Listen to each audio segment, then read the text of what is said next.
బొమ్మల కథలు. వెంకటాపురంలో సీతయ్యది చాలా నిరుపేద కుటుంబం. సీతయ్య భార్య లక్ష్మి. వీరికి ఒక్కతే కూతురు. తన పేరు రాణి. సీతయ్య జీవితం ఏ రోజుకారోజు ఈ రోజు గడిస్తే చాలు అన్నట్టుగా ఉంటుంది. సీతయ్యకు తగిన జీవనోపాధి లేదు. అందువల్ల పనిచేస్తేనే భోజనం ఉండేది. పనిలేని రోజుల్లో పస్తులుండవలసి వచ్చేది. ఎలాగైనా వారి జీవనానికి సరిపడా ఏదైనా జీవనాధారాన్ని ఏర్పరచుకోవాలని సీతయ్య ఎన్నాళ్లనించో అనుకుంటూ ఉంటాడు. కాని వీలుపడదు. ప్రతిరోజూ ఊళ్ళో ఏదో ఒక పనిచేసి ఇంటిని గడుపుతూ ఉండేవాడు. సీతయ్య పరిస్థితిని చూసి ఊళ్ళో జనాలు జాలిపడేవారు. ఒకరోజు ఊర్లో ఉండే వడ్రంగి రామయ్యకి కలప తీసుకురావడానికి సీతయ్య రామయ్యతో పాటు అడవికి వెళ్తాడు. కలప తీసుకొస్తూ దారిలో ఒక జామ చెట్టును చూస్తాడు. కొన్ని జామపళ్ళు కోసుకొనొస్తాడు.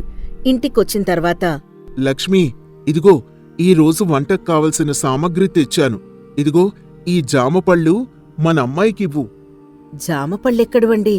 ఊళ్ళో ఎవరైనా ఇచ్చారా? ఎవ్వరూ ఇవ్వలేదే. ఈరోజు వడ్రంగి రామయ్యతో అడవికి కలప తీసుకురావడానికి వెళ్ళాను. దారిలో ఒక జామ చెట్టు కనపడింది.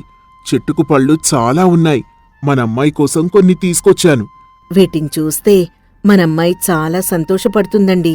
ప్రతిరోజూ చాలీ చాలని అన్నం తప్ప తనకి సరైన పౌష్టికాహారం మనం పెట్టడమే లేదు. అసలే ఎదుగుతున్న పిల్ల సరైన తిండి లేక చిక్కిపోతోంది. అవును లక్ష్మి, మన ఇంట్లో పుట్టినందుకు తను కూడా ఆకలి కష్టాలు పడుతోంది. ఎలాగైనా మనకొక జీవనోపాధిని మనం సృష్టించుకోవాలి. ఇలా ప్రతిసారి పూట గడవడం కోసం కష్టపడ్డం చాలా కష్టంగా ఉంది. అవునండి, ఇలా ఏ రోజుకారోజు తిండి కోసం ఎదురుచూడటం చాలా ఇబ్బందిగా ఉంటుంది. మన వల్ల మన అమ్మాయి కూడా ఇబ్బంది పడుతోంది. తనకి సమయానికి తిండి పెట్టలేనప్పుడు మనం ఉండి కూడా వృధా. అన్నింటికీ ఆ పైవాడే ఉన్నాడు. భగవంతుడి మీద భారం వేసి ముందుకు నడుద్దాం. సరేగాని ముందీ జామపళ్ళు రాణికివ్వు, సంతోషపడుతుంది. లక్ష్మి తన కూతురు రాణిని పిలిచి జామపళ్ళిస్తుంది. రాణి సంతోషంగా జామపండ్లు తింటుంది. మరుసటి రోజు యథావిధిగా పనికోసం సీతయ్య ఊళ్ళో తిరుగుతాడు. కాని ఎక్కడా పని దొరకదు. ఇంటికి తిరిగొచ్చేస్తాడు. ఏంటండి, ఈరోజు తొందరగా వచ్చేశారు? పనైపోయిందా? అసలీరోజు పనే దొరకలేదే. పనికోసం ఊరంతా తిరిగి తిరిగి ఇంటికొచ్చాను. అంటే ఈరోజు మనం పస్తులుండాల్సిందేనా? మనకి లేకపోతే లేకపోయింది. కనీసం రాణికైనా కాస్త తినడానికేవైనా పెట్టు. ఏమున్నాయి పెట్టడానికి? నిన్న మీరు తెచ్చిన జామపళ్ళు కూడా అయిపోయాయి అనేసరికి సీతయ్యకి అడవిలో జామ చెట్టు గుర్తుకొస్తుంది. లక్ష్మి, ఈ రోజుకి మనం జామపళ్ళతోనే కడుపు నింపుకోవాలి. ఇప్పుడే వెళ్ళి తీసుకొస్తానుండు అని సీతయ్య జామ చెట్టు దగ్గరికి వేగంగా వెళ్తాడు. చెట్టెక్కి జామపళ్ళు కోస్తూ ఉండగా ఒక పండు చెట్టు మీద నుంచి చేయి జారి కింద పడుతుంది. సీతయ్య చెట్టు దిగి పండు కోసం వెతుకుతాడు. అది నేలలో ఒక గుంతలో పడినట్టుగా కనిపిస్తుంది. ఏమిటా అని మట్టి తొలగించి తీస్తాడు. అక్కడ తనకొక పాత మట్టికుండ కనిపిస్తుంది. అరే, ఇది మట్టికుండ. ఇక్కడ నేలలో ఎవరు పెట్టుంటారు? అయినా మట్టికుండ ఇంత దృఢంగా ఉందంటే నిజంగా ఆశ్చర్యంగా ఉంది. సరేలే, దేనికో ఒకదానికి ఉపయోగపడుతుంది అని ఆ మట్టి కూడా శుభ్రం చేసి అందులో జామపళ్ళు వేసుకుని ఇంటికి వెళ్తాడు. ఇంటికొచ్చిన తర్వాత ఆ మట్టికుండను చూసి లక్ష్మి ఆశ్చర్యపోతూ ఇలా అంటుంది, ఇదెక్కడిదండి? ఆయన మట్టికుండ ఎంత దృఢంగా ఉంది. నేను కూడా అలా అనుకునే దీన్ని ఇంటికి తీసుకొచ్చాను. దీంతో ఏం చేస్తారు మీరు? ఇంట్లో ఏదైనా అవసరానికి ఉపయోగపడుతుందని తీసుకొచ్చాను. సరేగాని ఆ జామపళ్ళు ముందు రాణికివ్వు. తన ఆకలితో ఉండుంటుంది. సరేనండి, ఆ కుండని పక్కన పెట్టండి అని లక్ష్మి జాంపళ్ళు తీసుకుని లోపలికి వెళ్తుంది. కాసేపటి తర్వాత సీతయ్య తన ఆర్థిక పరిస్థితిని తలుచుకుని బాధపడుతూ, భగవంతుడా, ఈ ఆర్థిక కష్టాలు ఎప్పుడు తీర్తాయి తండ్రి? ఇలా ప్రతిరోజు తిండి కోసం ప్రయత్నాలు చేస్తూనే ఉండాలా? ఈరోజు కనీసం తినడానికి తిండి కూడా లేక ఇబ్బందులు పడుతున్నావు. నా భార్య పిల్లల ఆకలి తీర్చడానికి కాస్త అన్నం దొరికేలా చూడు తండ్రి అని భగవంతుణ్ణి వేడుకుంటాడు. మరుక్షణమే తన పక్కన ఉన్న మట్టికుండలో అన్నం సిద్ధంగా ఉంటుంది. దాన్ని చూస్తూ ఆశ్చర్యపోతూ సీతయ్య ఇలా అంటాడు, అరే, ఇలా భగవంతుణ్ణి ప్రార్థించానలేదో వెంటనే అన్నం కుండలో ప్రత్యక్షమైంది. ఇదెలా సాధ్యమైంది? నిజంగా భగవంతుడు నా మొర విన్నాడా? సీతయ్య ఆశ్చర్యపోతూ లక్ష్మిని పిలుస్తాడు. లక్ష్మి వచ్చి కుండలో అన్నం ఉండడాన్ని చూసి ఆశ్చర్యపోతూ ఇలా అంటుంది, ఏంటండి, ఈ కుండలో అన్నం ఎలా వచ్చింది? నాకు అదే అర్థం కావడం లేదు. ఈ రోజు ఆకలి తీర్చడానికి అన్నం దొరికేలా చూడమని భగవంతుణ్ణి వేడుకున్నాను. మరుక్షణమే కుండలో అన్నం ప్రత్యక్షమైంది. ఇదేదో మాయాకుండ అయ్యుంటుందండి. సరే, ముందు భోజనం చేద్దాం, తర్వాత అసలీ కుండ మహత్యమేంటో తెలుసుకుందాం అని ముగ్గురూ భోజనం చేసి కుండను శుభ్రం చేసి కుండవంక తీక్షణంగా చూస్తూ ఉంటారు. కుండ మీద అవసరమైతేనే అడుగు, అత్యాశకు పోకు అని రాసి ఉంటుంది. దాన్ని చూసిన లక్ష్మి, ఏవండి, ఇది నిజంగా మాయాకుండని. దీన్మీద చూశారా? అవసరమైతేనే అడుగు, అత్యాశకి పోకు అని రాసుంది. అంటే మనమిప్పుడు ఆకలితో ఉన్నాం కాబట్టి, మనకన్నం అవసరం కాబట్టి కోరుకోగానే దొరికిందన్నమాట. అంటే అత్యాశకు పోయి గొంతమ్మ కోరికలు కోరితే జరగవని ఈ కుండ చెప్పకనే చెప్తోంది. ఎందుకైనా మంచిది, ఒకసారి పరీక్షిద్దామా? సరే, అలాగే కానివ్వు. భగవంతుడా, నా కష్టైశ్వర్యాల్ని ప్రసాదించవా అని అడుగుతుంది. కాని ఏమీ రావు. అది గమనించిన సీతయ్య, భగవంతుడా, నాకు అత్యాశ లేదయ్యా. నేను నా కుటుంబానికి ఏ లోటు రాకుండా చూసుకునేందుకు, చిన్న జీవనోపాధిని సమకూర్చుకోవడానికి నాకు సహాయం చెయ్యి చాలు అని అడుగుతాడు. కాసేపటికి ఆ కుండలో కొంత ధనం ప్రత్యక్షమవుతుంది. చూశావా లక్ష్మి, మనకేదైతే అవసరమో వాటినే ఈ కుండ ఇస్తుంది. అంతేగాని అత్యాశకు పోయి ఏది కోరుకున్నా ఇవ్వడం లేదు. దీని ద్వారా మనం తెలుసుకోవాల్సిన నీతేంటంటే, దురాశ దుఃఖానికి చేటు. కాబట్టి మనకేదైతే అవసరమో దాన్నే అడుగుదాం. నిజమేనండి, మన జీవన ఉపాధికి ఒక మార్గం ఏర్పడింది. దీంతో మనం ఏదైనా చిన్న వ్యాపారం చేసుకుని మన కుటుంబాన్ని పోషించుకుందాం. అవును లక్ష్మి, ఈ కుండ మనకు దేవుడిచ్చిన వరం. దీన్ని చాలా జాగ్రత్తగా కాపాడుకోవాలి. అత్యాశకు పోయి మనం దీన్ని దూరం చేసుకోకూడదు. కాబట్టి దీన్ని పూజగదిలో పెట్టి భద్రంగా పూజించుకుందాం అని ఆ కుండని జాగ్రత్తగా పూజగదిలో భద్రపరుస్తారు. మరుసటి రోజు ఆ కుండ ఇచ్చిన ధనంతో ఒక చిన్న దుకాణం ఏర్పాటు చేసుకుంటారు. అందులో నిత్యావసర సరుకులు, పప్పు, ఉప్పుల్లాంటివి పెట్టి ఊర్లో వ్యాపారం మొదలు పెడతారు. చిన్న చిన్నగా వ్యాపారం పెరిగి కొద్ది రోజుల్లోనే అధిక రాబడిని సంపాదించగలుగుతారు. ఊళ్ళో సీతయ్య, లక్ష్మీల వ్యాపారం జోరుగా సాగుతుండగా ఊర్లో ఉండే సుబ్బయ్యకు వీళ్ల మీద అనుమానం వస్తుంది. ఒకరోజు సుబ్బయ్య ఇలా ఆలోచిస్తూ ఉంటాడు. ఈ సీతయ్య ఇల్లు గడవక చాలా ఇబ్బందులు పడేవాడు. ప్రతిరోజూ పనికోసం వీధిలో పడి తిరిగేవాడు. ఉన్నట్టుండి వీడికి వ్యాపారం చేయడానికి డబ్బెలా వచ్చింది?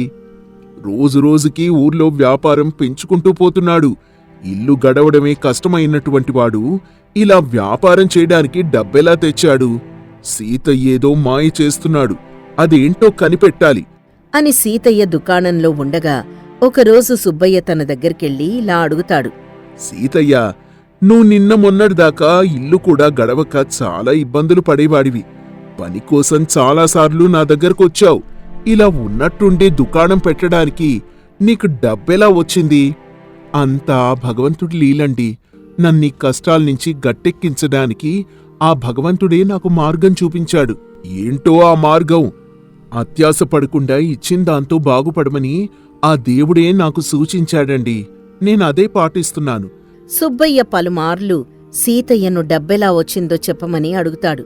కాని సీతయ్య సరైన సమాధానం చెప్పకపోయేసరికి ఇక సీతయ్య చెప్పడని గ్రహించి ఎలాగైనా సీతయ్య గుట్టు రట్టు చేయాలని అనుకుంటూ అక్కడ్నించి వెళ్ళిపోతాడు.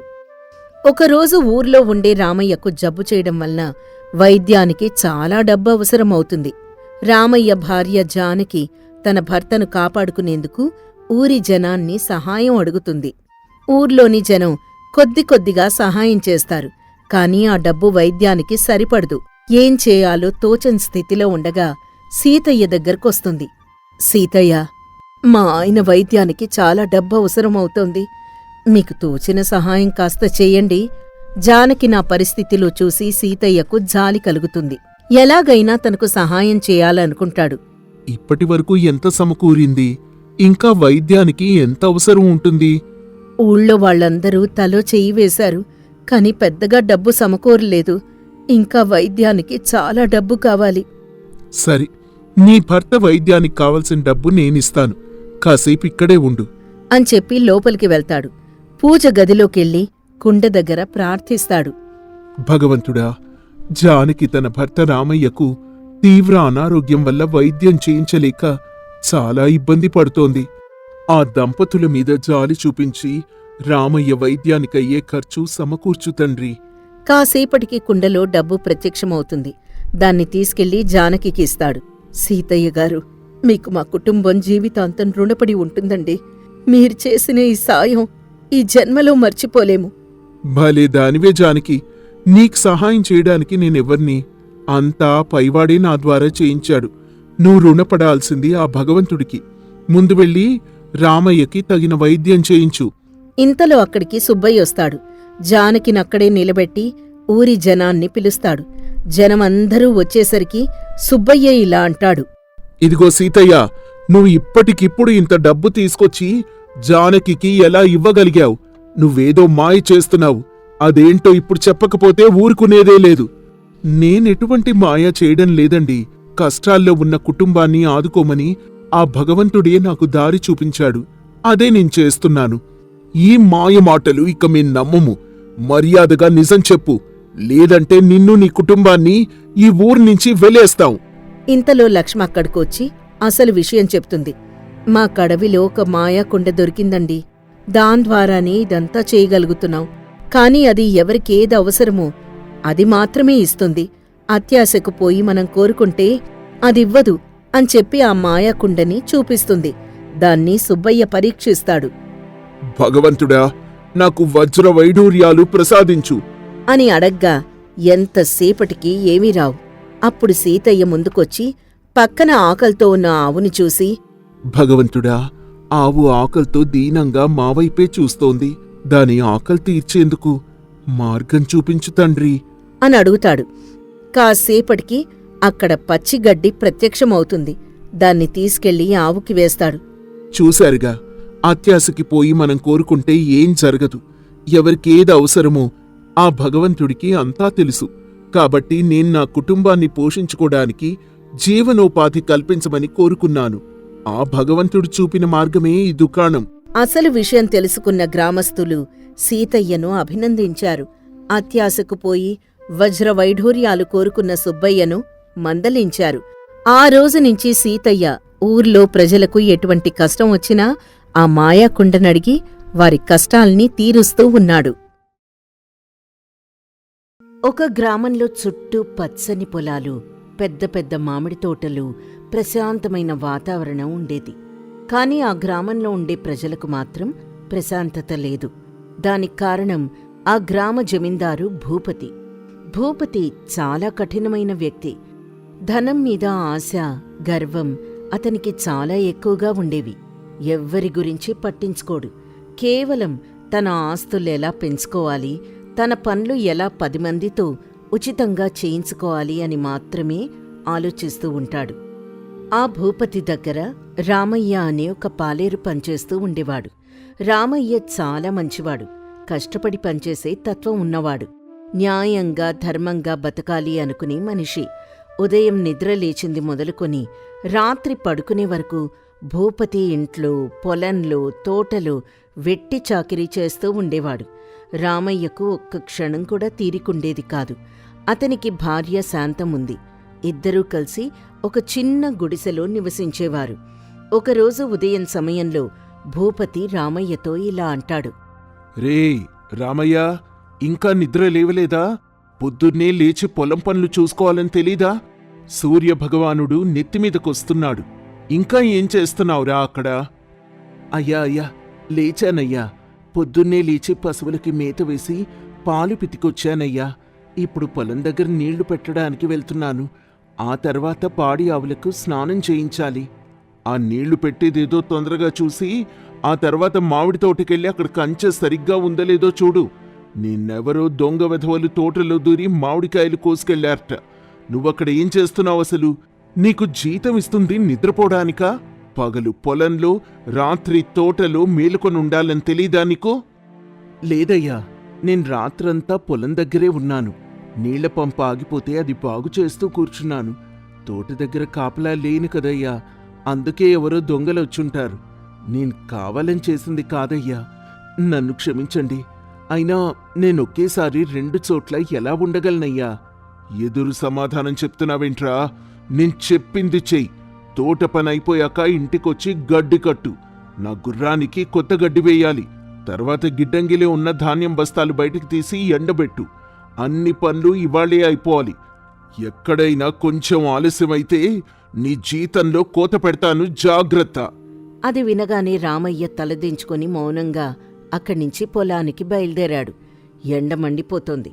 చెమటలు కక్కుతూ ఒళ్ళంతా అలసిపోతున్నా సరే రామయ్య ఒక్క క్షణం కూడా విశ్రాంతి తీసుకోకుండా జమీందార్ చెప్పిన పనులన్నీ చేస్తూనే ఉన్నాడు. మధ్యాహ్నం భోజనానికి కూడా సమయం దొరకలేదు. అలా ఉదయం నుండి రాత్రి వరకు కష్టపడి ఇల్లు చేరుకున్నాడు. 4 రోజులు గడిచాయి. జీతం ఇచ్చే రోజు రానే వచ్చింది. రామయ్య ఎంతో ఆశతో ఈ నెల జీతం వస్తే ఇంట్లోకి కొద్దిగా సరుకులు, శాంతమ్మకు ఒక కొత్త చీర కొనాలి అనుకుంటూ జమీందార్ దగ్గరికి వెళ్ళాడు. అయ్యా, నెల పూర్తయింది. నా జీతం ఇస్తే ఇంట్లోకి కావలసిన సరుకులు కొనుక్కుంటానయ్యా. ఇంట్లో బియ్యం కూడా నిండుకున్నాయి. జీతమా? నీకు జీతం ఎందుకు ఇవ్వాలరా? నిన్న పశువులకి మేత సరిగ్గా వేయలేదు. మొన్న తోటలు దొంగలు పడి కాయలు ఎత్తుకుపోయారు. ఇంకా ఆ పంపు మరమ్మత్తు కోసం నా జేబులో డబ్బులు ఖర్చయ్యాయి. ఇవన్నీ ఎవరిస్తారు? అయ్యా, నేను ఉదయం నుండి రాత్రి వరకు కష్టపడుతూనే ఉన్నాను కదా. నీటి పంపు పాడైపోతే అది నా తప్పేలా అవుతుందయ్యా. దయచేసి నా జీతం నాకివ్వండి. నా భార్య ఇంట్లో ఆకలితో ఎదురుచూస్తూ ఉంటుంది. భూపతి కోపంగా, ఎక్కువ మాట్లాడకు. ఇదిగో ఈ 500 తీసుకో. నీ పనికి ఇది కూడా ఎక్కువే.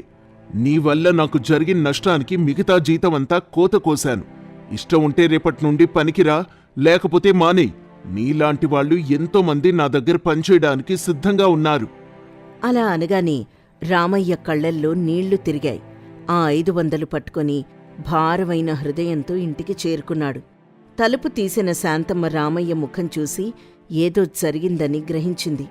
ఏమండి, ఎందుకలా ఉన్నారు? జీతం ఇచ్చారా జమీందార్ గారు? ముఖం ఎందుకంత వాడిపోయింది? ఇచ్చాళ్లే శాంతమ్మ. నెలంతా రక్తం చెమటగా మార్చి పనిచేస్తే నా చేతిలో కేవలం 500 పెట్టాడు.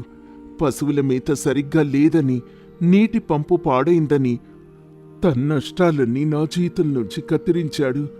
ఈ 500తో మనం ఈ నెలంతా ఎలా బ్రతకాలి? ఎలా తిండి తినాలి? నాకు చాలా బాధగా ఉంది శాంతమ్మ. ఎంత కష్టపడినా ఈ జమీందార్ దగ్గర నాకు గుర్తింపు లేదు, తగిన ప్రతిఫలం లేదు. అయ్యో, ఎంత అన్యాయమండి! మనం ఇంత కష్టపడుతున్నా ఆ మనిషికి కొంచెం కూడా దయలేదు. ఇలా అయితే మనం ఎలా బ్రతకగలం? మీరాయన దగ్గర పనిచేయడం మానేయండి. పక్కూర్లో ధర్మయ్య గారని ఒక మంచి భూస్వామి ఉన్నారని విన్నాను. ఆయన చాలా జాలి కలవాడట. ఎవ్వర్నీ కష్టపెట్టడు, పనికి తగ్గ ప్రతిఫలం ఇస్తాడని ఊర్లో అందరూ చెప్పుకుంటారు. మీరేపు వెళ్ళి ఆయన్ని కలవండి. మనం ఆ భూపతి దరిద్రం వదిలించుకుందాం. నువ్వు చెప్పింది నిజమే శాంతమ్మ. నేను రేపే వెళ్ళి ఆ ధర్మయ్య గారిని కలుస్తాను. నా కష్టం వేరే వాళ్ళకైతే అర్థం అవుతుందేమో. మరుసటి రోజు ఉదయం రామయ్య భూపతి పొలానికి వెళ్లకుండా పక్కనే ఉన్న సీతాపురం గ్రామానికి బయలుదేరాడు. గుండె నిండా ఆశతో, తన కష్టాలన్నీ తీరిపోతాయన్న నమ్మకంతో ధర్మయ్య గారి ఇంటికి చేరుకున్నాడు.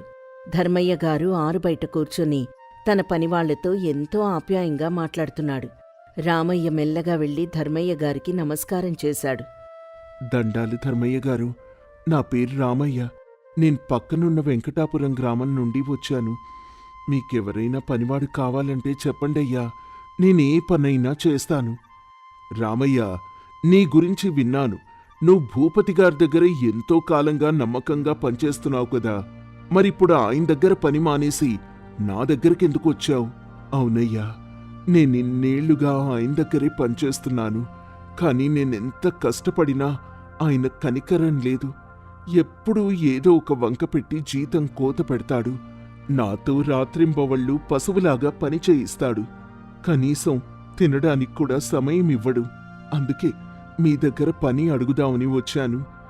మీరు పనికి తగ్గ జీతం ఇస్తే నేనెంతో నమ్మకంగా మీ పొలం చూసుకుంటానయ్యా. బాధపడకు రామయ్య, భూపతి గారి ప్రవర్తన గురించి నాకు తెలుసు. ఆయన మనుషుల్ని మనుషుల్లా చూడు. సరే, నువ్వు రేపటి నుండి నా దగ్గర పనికిరా. నీకు నెలకు సరైన జీతం ఇస్తాను. నీ కష్టానికి తగిన ప్రతిఫలం తప్పకుండా దక్కుతుంది. చాలా కృతజ్ఞతలయ్యా, మీరు దేవుళ్లాంటివారు. నేను రేపటి నుండి పనిలోకొస్తాను అనుకుంటూ రామయ్య ఎంతో సంతోషంగా ఇంటికి తిరిగి వెళ్ళాడు. శాంతమ్మతో ఈ విషయం చెప్పి ఇద్దరూ ఆనందించారు. కాని రామయ్య పని మానేసిన విషయం భూపతికి తెలిసింది. భూపతి అహంకారం దెబ్బతింది. నా దగ్గర పనిచేసేవాడు నా మాట కాదని వేరే వాడి దగ్గరికి పనికి వెళ్తాడా? వాడికెంత ధైర్యం అని కోపంతో రగిలిపోయాడు. వెంటనే తన మనుషుల్ని వెంటపెట్టుకుని ధర్మయ్య ఇంటికి వెళ్ళాడు. కోపంగా అరుస్తూ, ఏవయ్యా ధర్మయ్య, నువ్వు నీ పద్ధతిలోనే ఉండాలి. నా దగ్గర పనిచేసే పాలే రామయ్యని నువ్వెలా పనిలోకి తీసుకుంటావు? వాడు నాకు సంబంధించిన మనిషి. వాణ్ణి పనిలో పెట్టుకునే హక్కు నీకు లేదు. భూపతి గారు, శాంతించండి. రామయ్య నా దగ్గరకొచ్చి పని అడిగాడు. నేను పనిచ్చాను. ఇందులో తప్పే ఉంది? మీరు వాడికి సరైన జీతం ఇవ్వకపోతే వాడు వేరే పని వెతుక్కుంటాడు కదా. మనుషుల్ని బానిసల్లా చూడటం మానేయండి. నాకు నీతులు అవసరం లేదు ధర్మయ్య. వాడు నావాడు. వాడి తాత ముత్తాతల నుండి వాళ్ళు నా దగ్గరే పనిచేస్తున్నారు. ఒకవేళ నువ్వు వాణ్ణి పనిలో పెట్టుకుంటే నా పొలాల నుండి నీ పొలాలకొచ్చే నీటి కాలువను మూసేయిస్తాను. నీ పంటంతా ఎండిపోయేలా చేస్తాను. నీ వ్యాపారం కూడా దెబ్బతింటుంది. జాగ్రత్త. అలా భూపతి బెదిరింపులకు ధర్మయ్య భయపడిపోయాడు. తన పొలాలెండిపోతే తన మీద ఆధారపడిన ఎంతోమంది పనివాళ్లు రోడ్డున పడతారని ఆలోచించాడు. గత్యంతరం లేక భూపతికి తల ఒగ్గాడు. మరుసటి రోజు రామయ్య వచ్చినప్పుడు ధర్మయ్య జరిగింది మొత్తం వివరించాడు. నన్ను క్షమించు రామయ్య. ఆ భూపతి చాలా దుర్మార్గుడు. నిన్ను పనిలో పెట్టుకుంటే నా పొలాలకు నీళ్లు రాకుండా చేస్తా అని బెదిరించాడు. నేను నిన్ను పనిలో పెట్టుకోలేను. నువ్వు దయచేసి వెళ్ళిపో. అది విన్నాక రామయ్య ఆశలన్నీ అడియాశలయ్యాయి. తల వంచుకొని తిరిగి తన గ్రామానికి వస్తుండగా దార్లో భూపతి తన మనుషులతో రామయ్యని అడ్డగించాడు. ఏంట్రా రామయ్య, నా నుండి తప్పించుకొని వేరే వాడి దగ్గర బతుకుదామనుకున్నావా? నా పొగ, నా పరపతి గురించి నీకింకా తెలియలేదు. ఈ గ్రామంలో ఎవ్వరూ నిన్ను పనిలో పెట్టుకోరు. మర్యాదగా వచ్చి నా పొలంలో పనిచేయి. నన్ను వదిలేయండయ్యా. నేను మీ దగ్గర పనిచేయలేను. మీరు నన్ను మనిషిలా చూడ్రు. నా శ్రమను దోచుకుంటున్నారు. నేనెక్కడైనా కూలి పని చేసుకుని బతుకుతాను. కూలి పని చేసుకుంటావా? నా దగ్గర పాత పత్రాలున్నాయి. నీ తండ్రి నా దగ్గర అప్పు తీసుకున్నాడని ఆ పత్రాల్లో రాసుంది. నువ్వు కనుక నా దగ్గర పని చేయకపోతే ఆ పత్రాలు న్యాయస్థానంలో చూపించి నువ్వుంటున్న చిన్ని గుడిసెను, ఆ 1/2 ఎకరం భూమిని లాక్కుంటాను. అప్పుడు నువ్వు నీ భార్య రోడ్డు మీద బిచ్చం ఎత్తుకోవాల్సింది. ఏమంటావు? రేపటినుంచి పనికొస్తావా లేదా భూమిని నా పేరు మీద రాసిస్తావా? అప్పుడు రామయ్యకి దిక్కు తోచలేదు. తన తండ్రి అప్పు ఎప్పుడో తీర్చేశాడని అతనికి తెలుసు. కాని భూపతి దగ్గర తప్పుడు పత్రాలున్నాయి. దానికి ఎదురు తిరిగే శక్తి, డబ్బు రామయ్య దగ్గర లేవు. తన భార్య శాంతమ్మను రోడ్డున పడేయడం ఇష్టం లేక కన్నీళ్లు దిగమింగుకొని భూపతి దగ్గర మళ్లీ పనిచేయడానికి ఒప్పుకున్నాడు. ఆ రోజు నుండి భూపతి రామయ్యను మరింత కష్టపెట్టడం మొదలుపెట్టాడు. పగలు రాత్రి అనే తేడా లేకుండా గుడ్డు చాకిరీ చేయించేవాడు. రామయ్య ఆరోగ్యం క్షీణించడం మొదలైంది. ఒకరోజు రాత్రి రామయ్య తన తోటి పనివాళ్లైన వీరయ్య, రంగయ్యలతో కలిసి మాట్లాడుతున్నాడు. వీరయ్య, రంగా, ఇలా మనం ఎంతకాలం ఈ జమీందార్ దగ్గర బానిసలుగా బ్రతకాలి? మనం రక్తం చిందించి పంట పండిస్తే ఆ లాభం అంతా అతను తింటున్నాడు. మనకు మాత్రం కడుపు నిండా అన్నం లేదు. నా భూమిని లాక్కుంటా అని బెదిరించి నన్నిక్కడ బంధించేశాడు. అవును రామయ్య, నా పరిస్థితి కూడా అంతే. మొన్న నాకు జ్వరం వచ్చి 2 రోజులు పనికి రాకపోతే నాకు జీతం మొత్తం ఇవ్వలేదు తెలుసా? మనమేం చేయగలం చెప్పు? అతనికి చాలా డబ్బు, పలుకుబడి ఉన్నాయి. మనమా పేదవాళ్ళం. మనం ఇలాగే భయపడుతూ ఉంటే మన జీవితాలు ఇలాగే మట్టిలో కలిసిపోతాయి. మనం ఏదైనా చెయ్యాలి రామయ్య, లేకపోతే ఈ భూపతి మనల్ని బతకనివ్వడు.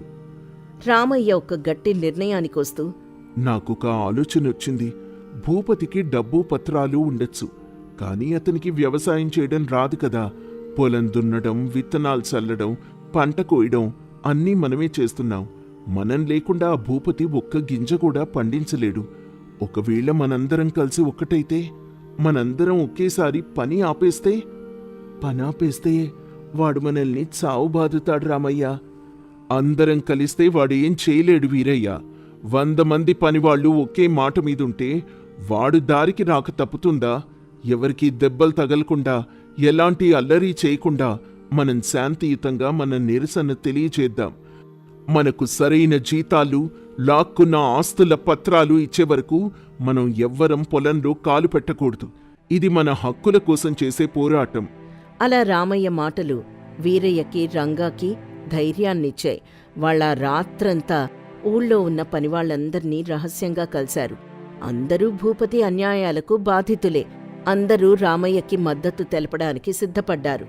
మరుసటి రోజు ఉదయం సమయంలో పంట చేతికొచ్చే సమయమది. ఒక్కరోజు ఆలస్యమైనా పంటంతా పాడైపోయే ప్రమాదం ఉంది. భూపతి ఉదయాన్నే పొలం దగ్గరకొచ్చి చూశాడు. అక్కడొక్క పనివాడు కూడా పనిచేయటం లేదు. అందరూ పొలం గట్టు మీద చేతులు కట్టుకుని మౌనంగా కూర్చున్నారు. వారి ముందు రామయ్య నిలబడి ఉన్నాడు. ఏంట్రా ఇదంతా? పనులన్నీ వదిలేసి ఇలా కూర్చున్నారు. వరి కోతలు ఎవరు కోస్తార్రా? అందరికీ పొగరెక్కువైంది. లేవండి, వెళ్ళి పనిచేయండి, లేకపోతే అందర్నీ రక్షక భట నిలయానికి పంపిస్తాను. రామయ్య చాలా ప్రశాంతంగా కాని గట్టిగానే, ఎవ్వరూ పనిలోకి రారు భూపతి గారు. మీరు మమ్మల్ని రక్షక భట నిలయానికి పంపించినా సరే మేం పనిచేయము. రే రామయ్య, ఇదంతా నీ పనేనా? నా మీదే తిరుగుబాటు చేస్తావా? నీ భూమి పత్రాలు నా దగ్గర ఉన్నాయని మర్చిపోయావా? మీరు తీసుకున్న ఆ దొంగ పత్రాలకి మేమిక భయపడేది లేదయ్యా. ఇక్కడున్న ప్రతి ఒక్కరిని మీరేదో రకంగా మోసం చేసి భయపెట్టి పనులు చేయించుకుంటున్నారు. మీరు మాకివ్వాల్సిన న్యాయమైన జీతాలిచ్చి మీరు లాక్కున్న మా భూముల పత్రాలు మాకు తిరిగిచ్చే వరకు ఇక్కడ ఒక్క కత్తి కూడా పంటను తాకదు. ఇది మా అందరి నిర్ణయం. అప్పుడు భూపతి అహంకారంతో నవ్వాడు. తన మనుషుల్ని పిలిచి పనివాళ్లను భయపెట్టాలని చూశాడు. కాని 100 మంది పనివాళ్లు ఒక్కటిగా ఎవ్వరిమీద చేయి చేసుకోకుండా ఒక గోడలా నిలబడేసరికి భూపతి మనుషులు కూడా భయపడి వెనక్కి తగ్గారు. అలా రోజులు గడుస్తున్నాయి. పంట పొలంలోనే ముదిరిపోతోంది. ఇంకొన్ని రోజులు గడిస్తే పంట పూర్తిగా నాశనమవుతుంది. భూపతికి ఏం చేయాలో పాలుపోలేదు. పక్కూరు నుండి పనివాళ్లను పిలిపిద్దామని చూసినా రామయ్య ముందుగానే అందరికీ విషయం చెప్పడంతో ఎవ్వరూ భూపతి దగ్గర పనిచేయడానికి రాలేదు. ఆ సమయంలో తన డబ్బు, పలుకుబడి ఏవీ పనివాళ్ల ఐకమత్యం ముందు పనిచేయటం లేదని భూపతికి మొదటిసారి అర్థమైంది. తన పంటంతా పాడైపోతే తాను కూడా రోడ్డున పడాల్సిందే అని భయం పట్టుకుంది. అహంకారం అణిగిపోయింది. దారిలోకి రాక తప్పలేదు. భూపతి తగ్గుస్వరంతో రామయ్యతో ఇలా అన్నాడు. రామయ్య, మీరు గెలిచారు. నా పంట నాశనం చేయకండి. మీరు అడిగినట్లుగానే అందరికీ సరైన జీతాలిస్తాను. నేను అన్యాయంగా తీసుకున్న పత్రాలన్నీ తిరిగిచ్చేస్తాను. దయచేసి పని ప్రారంభించండి. మాకు మీ మీద ఎలాంటి ద్వేషం లేదు భూపతి గారు. మాకు రావాల్సిన శ్రమ ఫలితం మాకు దక్కితే చాలు. మీరు పత్రాలు తీసుకురండి, మేం పని మొదలు పెడతాం అనగానే భూపతి వెంటనే వెళ్లి రామయ్య భూమి పత్రాలతో పాటు మిగతా పనివాళ్ల పత్రాలన్నీ తెచ్చి వారికి అప్పగించాడు. అందరికీ ఇవ్వాల్సిన బకాయి జీతాలు చెల్లించాడు. ఆ క్షణం నుండి భూపతి తన క్రూరత్వాన్ని వదిలేశాడు. మనుషుల్ని మనుషుల్లా గౌరవించడం నేర్చుకున్నాడు. రామయ్య, శాంతమ్మ, ఇతర గ్రామస్తులందరూ తమ కష్టాలు తీరిపోవడంతో ఎంతో ఆనందించారు. తాము పడిన కష్టానికి సరైన గుర్తింపు రావడం, తమ ఆస్తులు తమకు దక్కడంతో ప్రశాంతంగా సుఖ సంతోషాలతో జీవించారు. ఈ కథ వల్ల మనకు తెలిసే నీతేంటంటే, అన్యాయం ఎంత బలమైనదైనా ఐకమత్యం ముందు తలవంచక తప్పదు. కష్టాన్ని నమ్ముకున్నవారు ఎప్పటికైనా విజయం సాధిస్తారు. అయితే దానికి ధైర్యం, ఎదురు తిరిగే ఆలోచన అవసరం. ఎవ్వర్నీ మోసం చేసి బ్రతక్కూడదు. నిజాయితీగా చేసే శ్రమకు ఎప్పుడూ విలువ ఉంటుంది.